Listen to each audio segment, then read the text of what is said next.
The Watchmen movie has been through, I don't know how many directors, producers, studios for many, many years, kind of 20 years, I guess, at least. And the fact that Zack Snyder is making it, a guy who clearly loves comics and is very familiar with it and realises the importance of sticking to the original themes. I mean, just amazing stuff.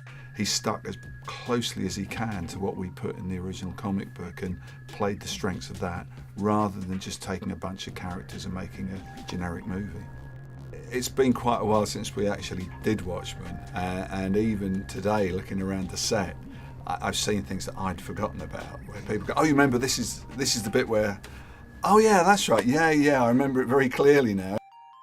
My first impressions are I'm just bowled over by the level of attention to detail. I mean, every little corner of everything has been considered. When you draw something from your imagination, you have a model in your head that you draw from and you try and interpret in a kind of a misty kind of impression of a picture. This is like seeing that picture crystallised into reality. It's just incredibly exciting, not only to see things but to touch them. I was wandering around and I looked at set dressing, the things that are there in the background and probably won't even be noticed. It's been incredible amount of care put into those. It's an amazing thing to see. An actual newspaper printed on newsprint that says, some headline about Dr. Manhattan or masked crime busters or something. I mean, it's just fantastic for somebody who lives in their imagination a lot of the time.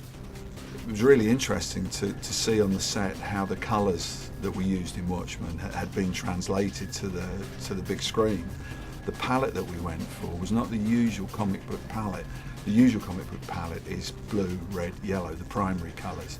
And what we went for was the secondary colours, the purples, the greens, the oranges. And I think that, made Watchmen distinctive. And I think the fact that that's been carried through to the movie version, it doesn't look like just another comic book movie. It's another one of these pinch me moments, like, am I really looking at this, It is like a fully realised, crystallised dream.